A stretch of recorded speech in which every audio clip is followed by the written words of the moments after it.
If you have a low risk pregnancy, you've come into in labor all on your own, you don't need to be continuously monitored. It's called intermittent monitoring, where we monitor you for a little bit, make sure baby looks happy in there, and then you can be off the monitor and totally like free from the cords and stuff. So sometimes though, that intermittent monitoring is not always offered as an option. So if you do have a low risk pregnancy and you go in and they've just have you hooked up the whole time, you can ask like, can I be off the monitor for a little bit? You can always ask that. This week's reviewer of the week comes from E. Reese 307, and she says, game changer for a first birth. This podcast was my best pregnancy resource during pregnancy. I just had my first baby, and before the birth, I listened to every episode of this podcast, which is pretty impressive because we're over 200 now, guys. My birth preferences went out the door when my babe was diagnosed with fetal growth restriction, and I was scheduled to be induced early. This podcast gave me the strength and knowledge to stay positive and continue forward to have the most amazing, natural-ish hospital birth. Now I have a beautiful baby girl who is as healthy as can be at 1 week old. Thank you. Thank you for your review, and thank you for the update. I love hearing great stories like this, and I think you guys that are listening, this episode is going to go right along with what she just discussed. We've got a lot to discuss today, and I'm really excited to have with me here labor and delivery nurse Mackenzie. Mackenzie, if you will take a moment and say hi to everybody, introduce yourself, tell us a little about you, and then I want to dive into today's content. Yeah, hello. I'm excited to be here. I am a labor and delivery and postpartum nurse, so I do both. I've been a nurse for 7 years, and I've only done labor and delivery and postpartum. I have not worked anywhere else in the hospital.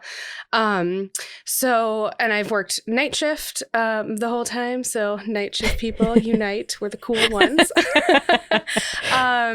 So I have 2 boys. I have a 4-year-old and a 1-year-old, and I was a nurse during the time that I gave birth, and being first time pregnant, I realized firsthand how little education you get at doctor's appointments and like sometimes midwife's appointments. The clinic is just such a rotating, you get your 15 minutes and then you have to go, and that's not necessarily their fault. It's the whole systems, how it's set up. So I realized like how little education you really get.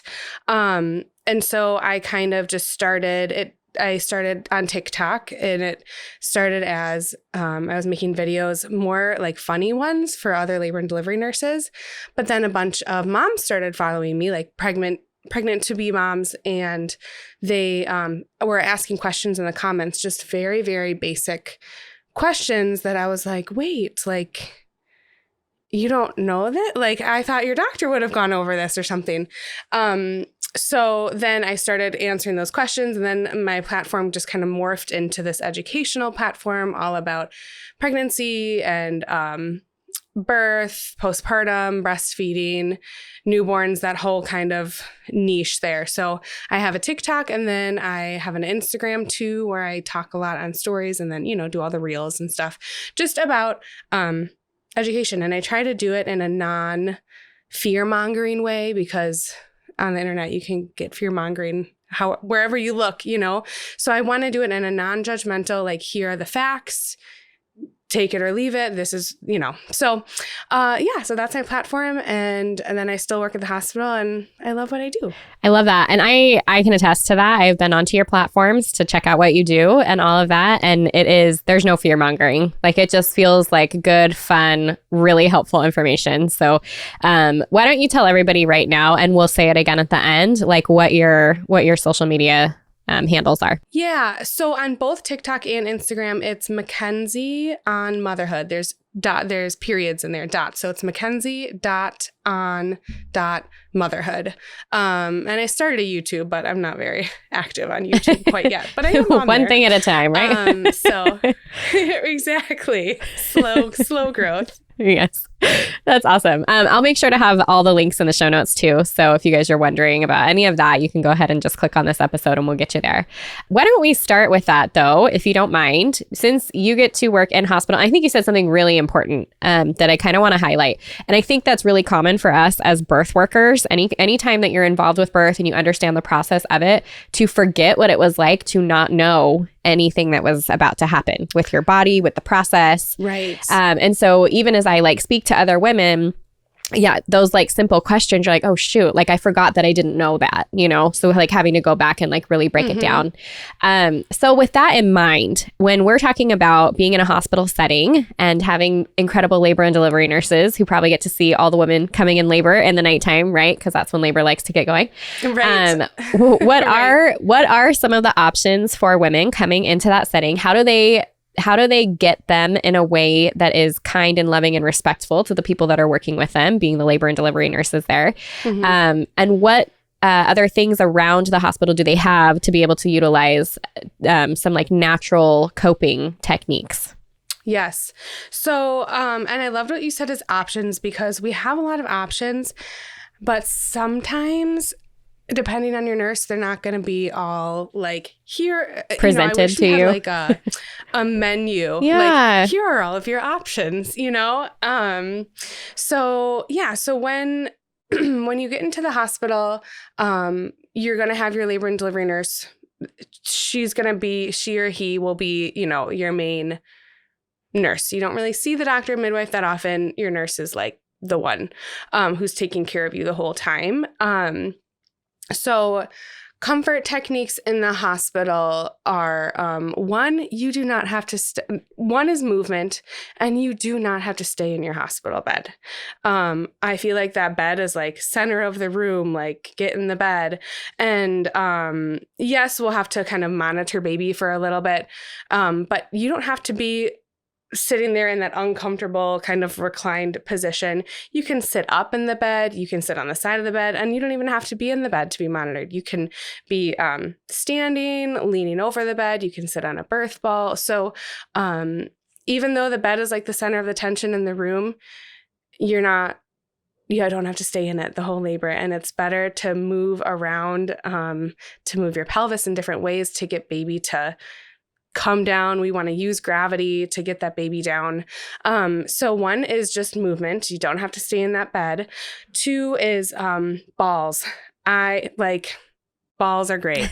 Birth balls. We have the peanut balls. I've worked in Wisconsin and then a little bit in Houston. But majority of hospitals I feel do have peanut balls, but peanut balls and birth balls, like you don't need to bring your own in. If you're worried, you can just ask you can call the hospital labor and delivery team and ask your doctor or midwife. But birth balls are, you know, just the exercise yoga balls. They're great in pregnancy and then great in labor, and postpartum too, to just kind of sit and bounce with your baby. So we've got birth balls we can have, and then peanut balls are like the big exercise balls, but they're shaped like a peanut. And they can go in between your legs. Sometimes you can lean over on them. And peanut balls are great if you have an epidural or unmedicated.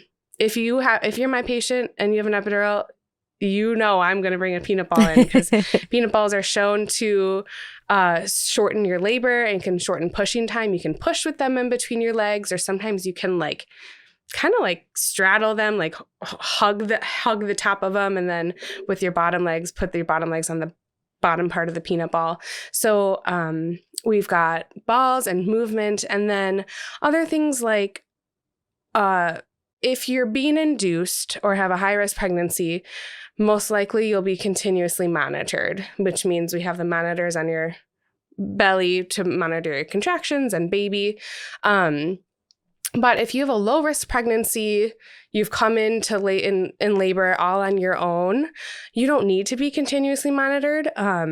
That's called intermittent monitoring, where we monitor you for a little bit, make sure baby looks happy in there, and then you can be off the monitor and totally like free from the cords and stuff. So sometimes though, that intermittent monitoring is not always offered as an option. So if you do have a low risk pregnancy and you go in and they've just have you hooked up the whole time, you can ask like, can I be off the monitor for a little bit? You can always ask that. Typically that's like the doctor or the midwife, they put in an order for continuous or intermittent monitoring. So if that sounds like something you'd want, I definitely like ask the nurse, but even talk to your doctor or midwife before so that they know. So with that being said, if you are continuously monitored, there are hospitals that have wireless monitoring. So we can still monitor you without all the cords and you can still be up in your room and moving. Some wireless monitors are even waterproof. So you can still get in the shower while you're in labor, or if there's a tub in the hospital, you can get in the tub. Water, hydrotherapy is just everything. I think it helps so much. It helps one with distraction. It helps it helps you to relax. It's just, I think it can do so well. And that's personal experience too. I was in the shower for both my labors and in the tub for my second labor. And it took all the pressure off and really helped me relax. So we've got the movement, the balls, we've got the shower and water, and then we, of course, have just normal coping techniques like practicing your breathing while you're pregnant and learning to be able to get into a relaxed state of slow, deep breaths during contractions. Squeezing a comb during contractions can help, having the teeth of the comb onto your hand and squeezing it. I personally like to do that when my patient's getting an epidural, because when they're sitting over hunched with an epidural, just to squeeze the comb, it's also just another distraction technique that I've just recently kind of started doing that, and people are able to sit a lot better for epidurals. I think, what about like heat and cool? Oh, yes. Heat and cool. So we've got heat packs, especially if you have back labor. A lot of people like having heat on your back. And then heat also goes with, I personally love warm compresses on your perineum when you're pushing, just to kind of help that tissue kind of warm up and help it stretch as you're pushing to try to like reduce tearing. And then cold, labor is an Olympic sport. You can get really hot, especially in pushing and stuff. So what typically in the hospital we do is we have a big, hospital basin bucket. We fill it with ice and water and then a bunch of washcloths. And then we put those icy cold washcloths on your forehead or the back of your neck or your chest, wherever you need to just like help cool down a little. Mm-hmm. Do you guys offer any aromatherapy? Do you allow that in your hospital, or do you provide that where you're at? Yes, we have aromatherapy. All the hospitals I've worked for have aromatherapy. That's awesome. The hospital I work for actually has like 5 sets of diffusers, which I was like, oh my gosh, so cool. This is so many. This is great. And we've got like lavender, rose, ginger, eucalyptus, peppermint, all sorts of stuff. So that's another thing, setting the mood and setting the room to be nice and peaceful. That's like number one. I come in and I turn off all the lights. And we either turn off the hospital fluorescent lights. No one wants to deliver under a fluorescent light. So when you get into the hospital, turn off all the lights. Sometimes hospitals we have like a wall light that's a little bit of a warmer light. So I'll keep that on. Or the baby warmer in the room has a light on it that's a much warmer light.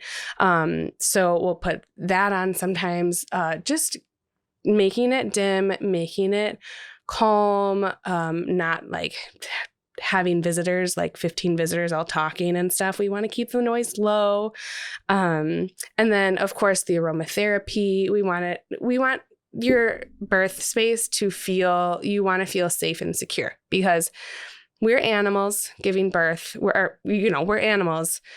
Animals need to feel safe in order to give birth. So if you set up your space, like number one, lights, smell, comfort, you can bring in your own comfort items. If you want to bring your own gown in, you can wear a bra, you can wear underwear. Here's my own little nurse soapbox. If any other labor and delivery nurses are listening, sometimes you don't want to not wear underwear like for 12 hours straight. Yeah. You know, like I personally liked to wear underwear. Yeah. So I always offer to, and especially if your water breaks, Yes. like of course I want to wear underwear with a pad or something with all that fluid leaking out. So I always offer my patients like, you can wear that hospital mesh underwear. One, I think it's personally super comfortable, but two, if baby's coming around the corner, I can just rip those underwear right off because they're just mesh. So you can wear underwear, wear a bra, whatever you want. I want you to feel comfortable, because if you're uncomfortable and in labor, that's not ideal. I want you to be comfortable and in labor. Yeah. Right. It's funny that you say that, because that was kind of one of my big things is for my comfort, I wanted to be in my own clothing. It actually was like a huge deal for me. And when I was, then I could relax a little bit more. So it's definitely something I tell moms, like, you can wear your own clothes. Oh, yeah. You know? So. Right. Mm-hmm. For sure. And hospital robes and the, blankets, they've been laundered so much. They're kind of like scratchy. Yeah, they're not very and soft. Stuff. So yeah. So even I tell people like bring your own pillow and blanket. Sometimes I recommend like if we're getting close to birth, let's remove the pillow and blanket for a little bit, just so we don't get blood and sweat and all this stuff all over. If you're a doula and listening, that's your job. Yeah. Just take them away from the splash zone for a second and then bring them back. Yeah. Mm-hmm. Yeah. Okay. It makes me curious, because you said that you have two. So first of all, like, just for a moment, talk to me about like being a nurse and the schedule that you have and like having babies and raising them. Like, what is that like for you? I don't mean to get off topic here, but like, I'm genuinely curious what that looks like for you. Yeah. So I actually prefer working night shift with little ones, because I work at 7 p.m. to 7 a.m. So I'm able to like see them for dinner and stuff. I don't put them to bed, but I see them for dinner. I leave for work. And then when I come home, they're awake and I can have breakfast with them and then I go to sleep. So the thing that kind of isn't great about night shift is you have to get like childcare for the day before and the day after, because you're taking a nap before work and then after you're sleeping. Yeah.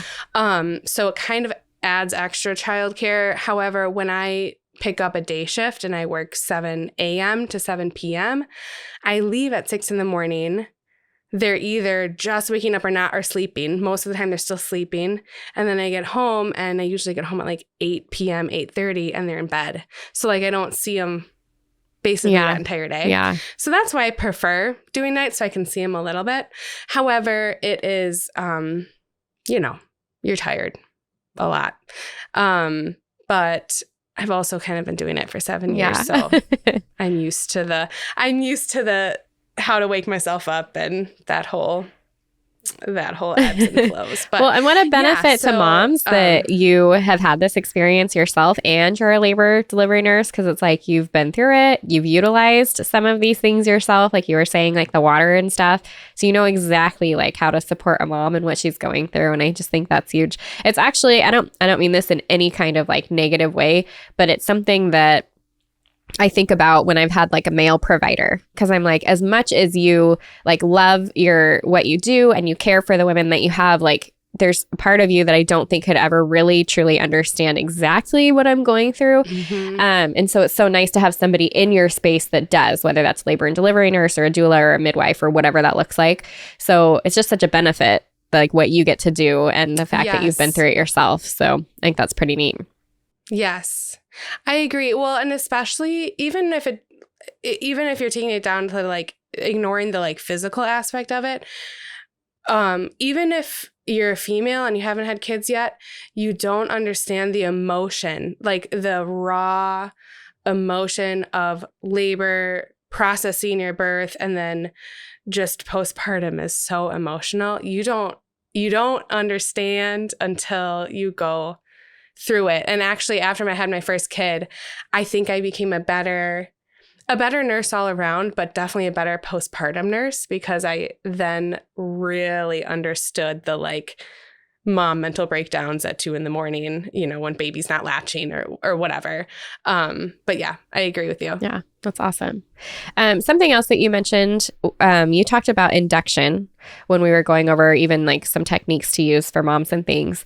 I especially get this question, women who are coming up to an unexpected induction or like an unplanned, where like that was not part of the birth plan, that wasn't exactly what I was looking for, and I'm still really looking to have a really wonderful experience. We talk a lot about, many moms want to know, how can I do this unmedicated? And that's something that you can do. We also talk about the use of tools like epidurals or pain medication during that time, when things do become so much that you're like, these will actually be useful to this situation and I will have a better experience overall if I utilize them. But will you talk a little bit about induction and what that looks like in a hospital, kind of like from the very beginning, nitty gritty? Like, women want to know, what exactly is going to happen to my body at what time of day? Like, walk me through what that looks like. Right. Yes. So, and I can totally empathize when you don't want an induction and now all of a sudden you have to have one. I had to have an induction for being overdue for my second. And after I scheduled it, I just cried because I was like, I didn't want this, So I completely understand having your birth plan go a totally different way than you're expecting. So if you were being induced, the first thing that would determine what kind of medication and how we're going to start off the induction would be a cervical exam. So the nurse or doctor would check your cervix. And what we're feeling for in your cervix is, a lot of people think cervical exams are just for dilation, like how open you are. But cervical exams tell us, I think, 5 things. So it's how open you are, how dilated, how thin or thick your cervix is, where your cervix is in your pelvis. Sometimes when you're not really ready for labor, your cervix sits more by your tailbone, and then it actually kind of moves forward towards your pubic bone as it gets ready for labor. And then we're figuring out where baby is in the pelvis. Is baby really like up high or in the middle of your pelvis? And then how thick are the texture of your cervix? So is your cervix feel like, I like to say like a green banana, like really unripe, just totally green and hard. And then when a cervix is ready for labor, it's going to be like a mushy brown banana. So it goes from very hard to like almost like Jell-O. So when we do that cervical exam, if we're feeling that your cervix is still really long, it's hard, it's not dilated much, we would need to ripen your cervix, kind of ripen it like into a brown banana, before we could do other induction tools like Pitocin or breaking your water. We need to get that cervix ripe and ready for labor first. So they would do a cervical exam, and that would determine which way we're going. If your cervix is not ready for labor yet, there's different medications that they can put by your cervix. There's one called Cytotec or misoprostol. That's a little pill we put by your cervix. There's it kind of looks like a tampon, but it's not like I only say tampon because it's on a little string. It's this little rectangular, kind of like cardboard, I guess, on a string that's called Cervidil. We can put that by your cervix. And these medications ripen your cervix. So sometimes they can put you into labor, but oftentimes you just kind of feel crampy from it. And it's making your cervix nice and soft and helping it to be ready for when we start contractions. If you don't want to go the medicine route, there is also, we call it a mechanical way, which just means there's no medicine. We're kind of manually opening up. You're helping it to get ready for labor, manually opening it up. And that's with a Cook's catheter, or people call it a balloon induction or Foley balloon. So You have to be at least 1 centimeter open because what happens is they would put a little tube up through your cervix. And then once it's past your cervix, they blow up a little balloon with water. And then that sits at the top of your cervix. So kind of in between baby's head and the top of your cervix. Sometimes they blow up a second balloon that's on the bottom of your cervix. So it's kind of like squishing your cervix like a sandwich. I personally had that for my second birth. I had that Foley balloon. It feels like a ton of pressure down there because, I mean, really, there's balloons in there squishing your cervix. So it feels can be very uncomfortable and a lot of pressure. But I didn't think it was horrible or anything. So those are kind of, you can do that medication route or that balloon route. Either way, this part takes a long time. The pill, sometimes you get 2 to 3 doses. So that's like over 12 hours. The Cervidil, that tampon thing, stays in for 12 hours. And that Foley balloon, we kind of tug on it every hour or so to see if it's going to fall through your cervix as your cervix opens. Sometimes that can take 4 hours. Sometimes it can take 12 hours. So this part is kind of the early labor, the boring part. We're really just trying to prep your body for labor. So sometimes people come in at nighttime for this, so that you can try to sleep as much as you can in the hospital. Sleep overnight while we're prepping your cervix. So then in the morning, we can then actually start the labor process. So, one, if you are having an induction, one thing to note is, am I having cervical ripening? Because that will tell you if you're going to be in it for a long haul, because sometimes that can take 12 hours. Sometimes it can take a full 24 hours. So I suggest like bringing something to do, bringing something to watch. I see people like bring a Roku or a Fire Stick and just plugging it into the hospital TV so that you can just watch your own Netflix or whatever. So that's the cervical ripening part. And then once your cervix is ripe and ready, it's soft, it's dilated a little, it's thinned out, then there are options to either, typically, majority of the time, it would be start Pitocin. And Pitocin is the lab-made version of the hormone oxytocin. And oxytocin is the love hormone. It helps our uterus contract. It's released during sex and breastfeeding. So it's the lab-made version of that, Pitocin. So we start Pitocin.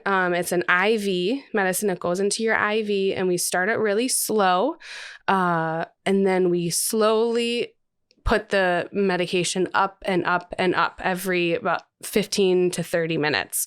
We'll come in and bring it up. What we're trying to do, so the Pitocin just gives you contractions. So what we're trying to do is slowly introduce the drug into your system to give you contractions. And we stop going up once you're in a really good contraction pattern.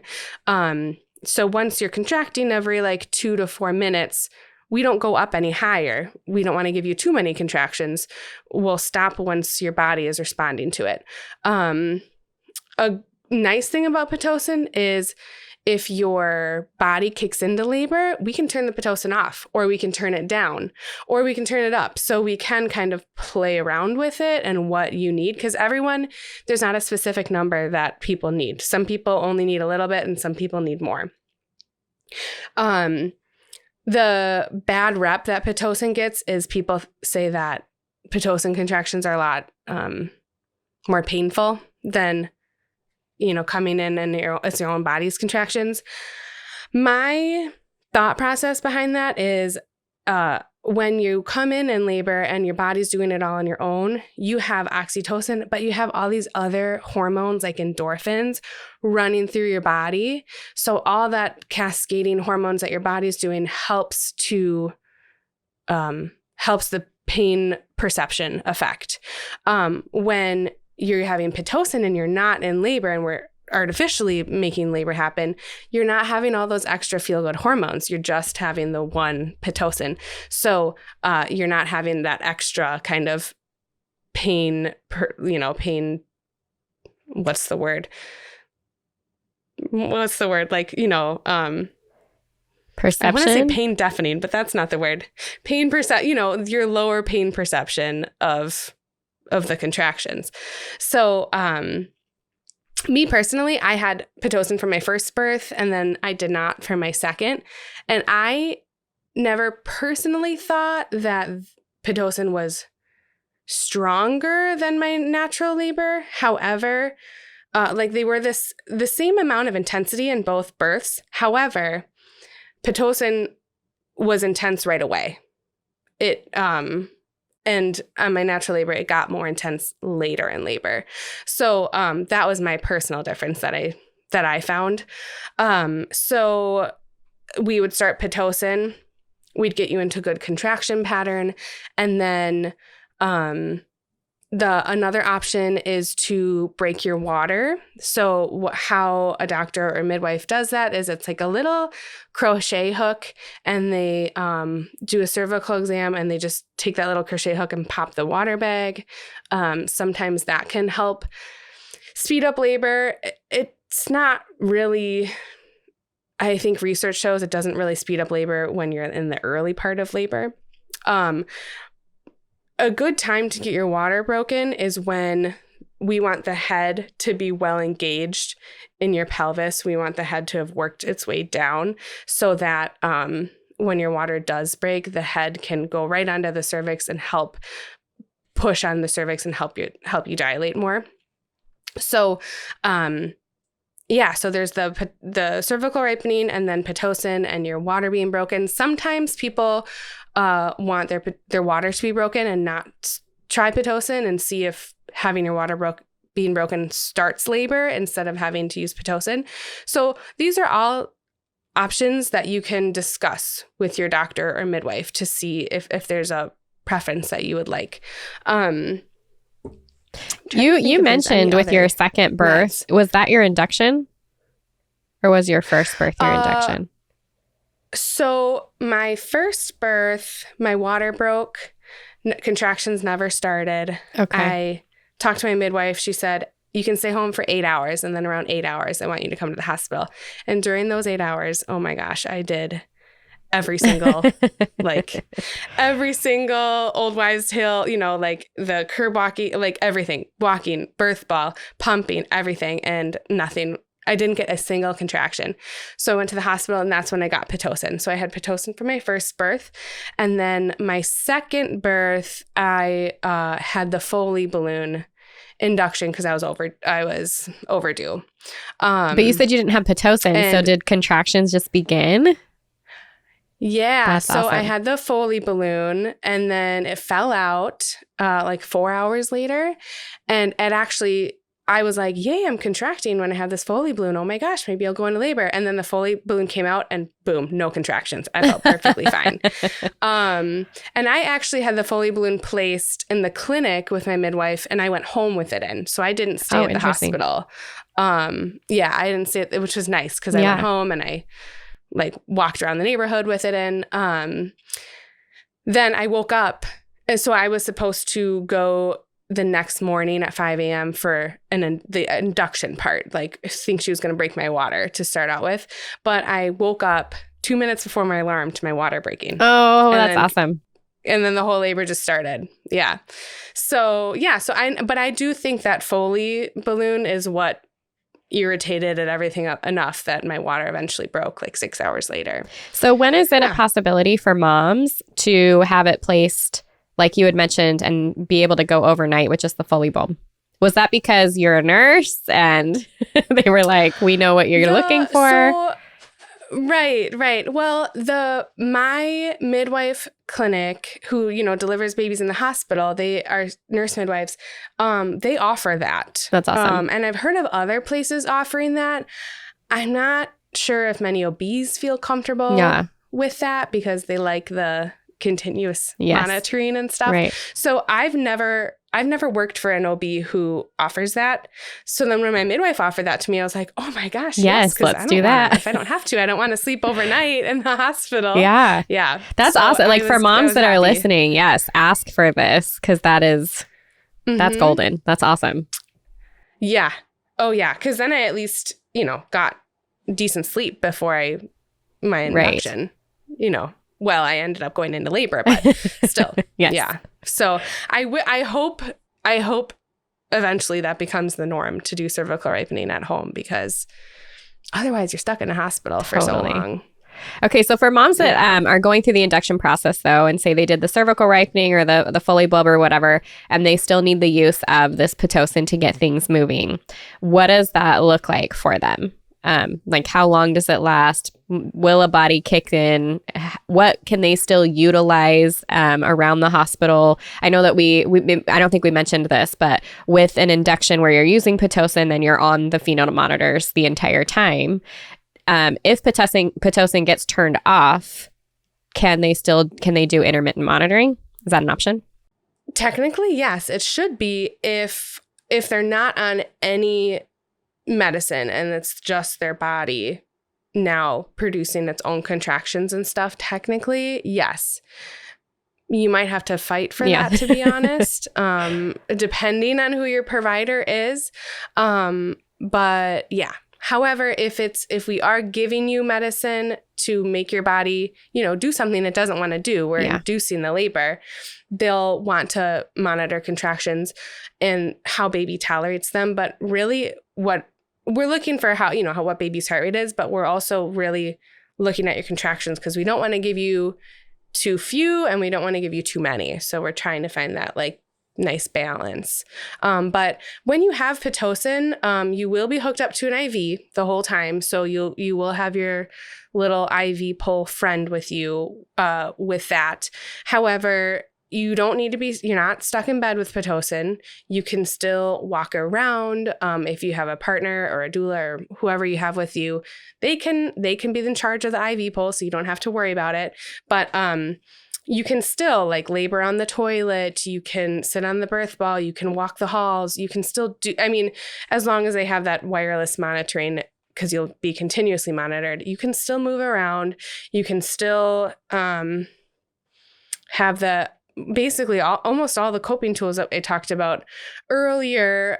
If you got into the shower, they would it would be a little awkward just because you'd have to tape up your IV and we wouldn't want to get your IV wet, but we can DIY a little makeshift, thing to not get water on your IV. Yeah.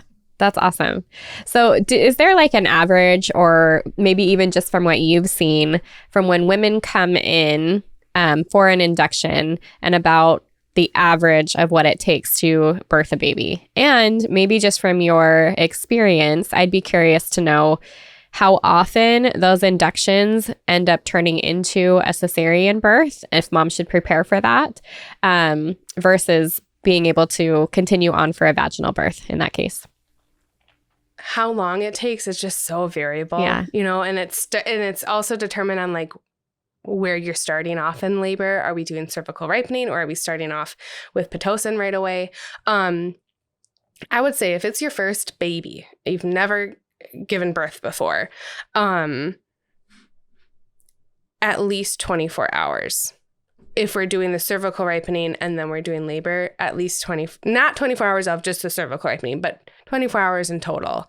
Sometimes more, sometimes less. The cervical ripening part is usually minimum of 12 hours, but it can be to a full day. But I feel like cervical ripening, minimum 12 hours, and then we start the labor.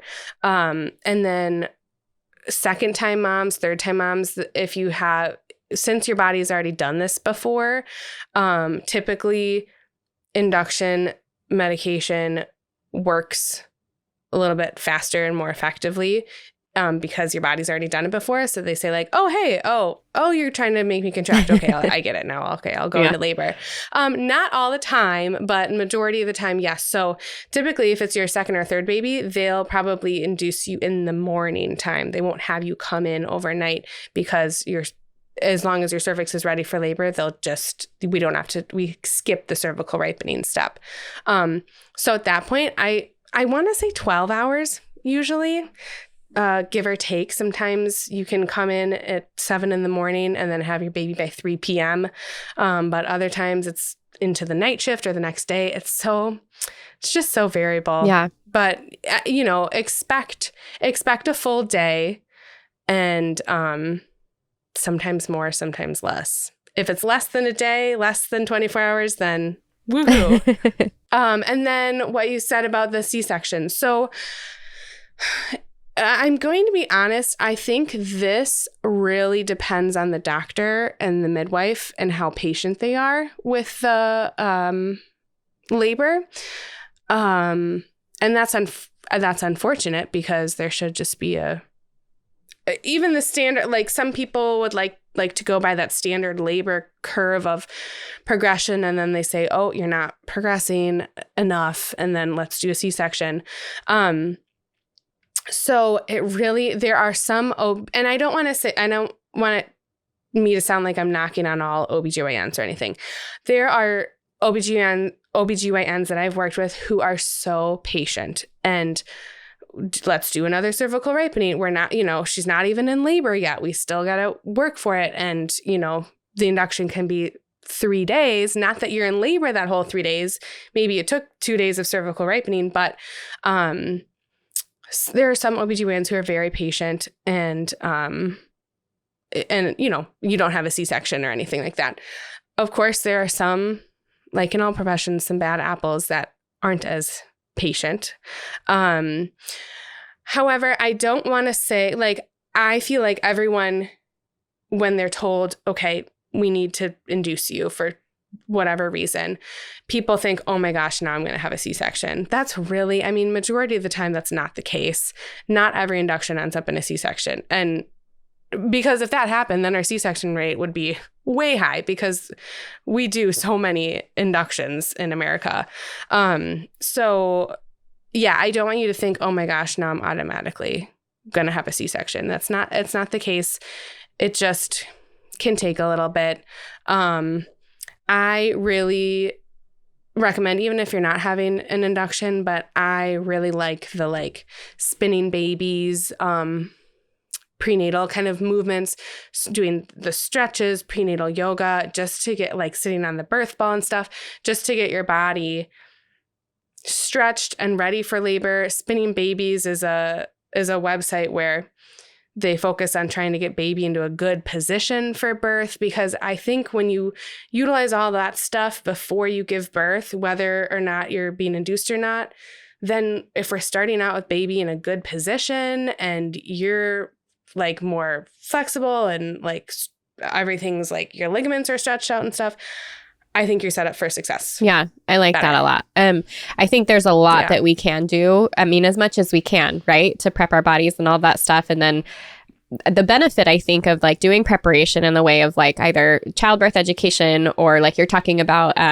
even just the physical prep, because I think there's a lot more with childbirth education, understanding your options and how your body's going to go through all this process and all that. But the preparing of your body is that when things do have to change, and that you're okay, but I did my part. So you don't have to wonder oh shoot, what if I would have, you don't have to go through that, which oftentimes isn't the case anyways, but we're so hard on ourselves that if we can eliminate that, then it'll make not only the labor process better, but you were talking about that postpartum, hopefully a little bit more manageable, especially with the emotional part. So I think there's a huge benefit to what you're saying. I also like the fact that you're talking about those averages, hearing plan for 24 hours. It's I tell women, plan to go to 42 weeks. Because when your head is there, it's a lot easier to manage, it's amazing when we're in that vulnerable space of birth, how much the mental part comes into play. And so if you can do some side things here that help that be a really positive experience, I think it's going to benefit every mom. Right. Absolutely. Absolutely. And I want to add too, because I didn't say this earlier, if you are going into birth and you are absolutely planning on going unmedicated, and now induction is a curveball they threw at you, you can still have an unmedicated birth, with no pain meds. I have seen plenty of people have inductions and not have any pain medicine. So I don't want you to hear that and then be super discouraged and feel ugh, now everything's ruined. So just kind of want to add that. Of course, some people do have pain medicine. with inductions, but it's not impossible. Trust me, I've seen it with my own eyes. So I don't want you to think that that's impossible to do. Yeah. Are there some like tools or tips or things that stick out to you? The women that are able to do it, that's their goal. They want to go unmedicated. Now they have an induction, but they make it through to the end goal. Like they really wanted to go unmedicated. Are there some things that you notice about those women, about their preparation or things that they're doing during labor that you can pass on to other women listening? I think even if I don't really think if it's induced or not. I think when I see someone going through make it through their unmedicated labor, they have done a lot of prep work. They come in, one, believing in their body and knowing that they can do this, like believing in themselves that they can do this. They are really great at relaxing and breathing through the contractions. And then they're also really great at, I said believing in themselves. They're good at listening to their body and just intuitively moving how their body is telling them to move. Like, I want to sway now. I want you to squat now, or take a lunge, or go sit on the toilet while we labor. So it's really about intuitive listening and trusting you, trusting yourself, trusting your baby, trusting your birth. I am a huge, I love the positive affirmations, prepping yourself for labor and taking slow, really practicing breathing. Because people who I see get through their unmedicated labor, they are able to, when they have a contraction, they are able to just drop their body, be very relaxed, and breathe through it. And I think that goes for if you're induced or not. It's just preparation is key. And I remember, because my first birth, I was like, I maybe I'll get the epidural. I don't know. Like when you're on the fence about getting an epidural, I feel like 99% of the time you're going to get an epidural. My second birth, I was like, absolutely. I had the chance to have a water birth with my second birth in the hospital.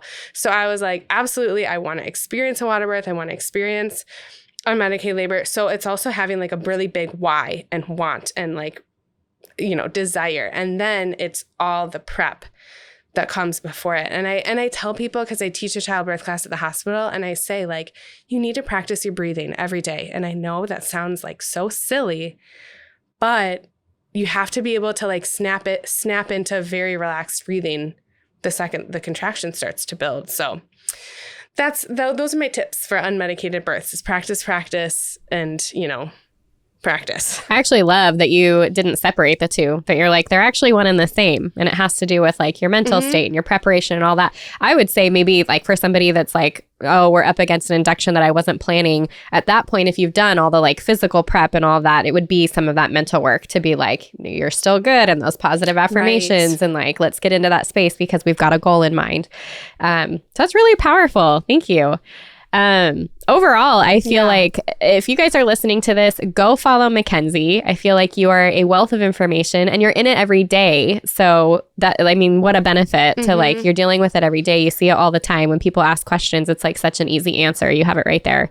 But tell everybody again. Right. Yeah, I've got this. Right? I've got the scripts in my head. Yes. It's probably just going through there at all times, But tell everybody. Well, and I do want to say, I just want to add, whatever birth you have, there's no having an induction or having a C-section, having a birth where you get an epidural. There's no hierarchy of birth.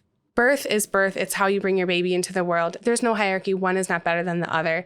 So I just want to put that out there. So if plans change, that doesn't mean that your birth is less than or whatever. Yeah. We're definitely guilty of doing that to ourselves, and that's very, very true. That's the part on the other side of postpartum where things get a little bit tricky for us if we don't have the birth that we envisioned from the beginning, and some of that understanding that no however we get our baby here, we did that, that's pretty powerful. Right. It's we're strong either way. Yeah, we're amazing. Yeah. Amazing creatures to put our body through that. Totally. Yeah. Okay. Will you tell everyone one more time where they can find you and connect with you? And I'll make sure to include that in the show notes as well. Yes. So my TikTok and my Instagram are Mackenzie _on_motherhood. And then I also have a website, mackenzieonmotherhood.com. I started a podcast too, actually, like Yay! a month ago, 2 months ago. And that's just called the Mackenzie on Motherhood podcast. And on that podcast, I talk more about like feeding journeys, pumping journeys, and then like birth stories and stuff. Very cool. Well, thank you, Mackenzie. Thank you for your time today. I really appreciate it. Thank you. Thanks for having me on.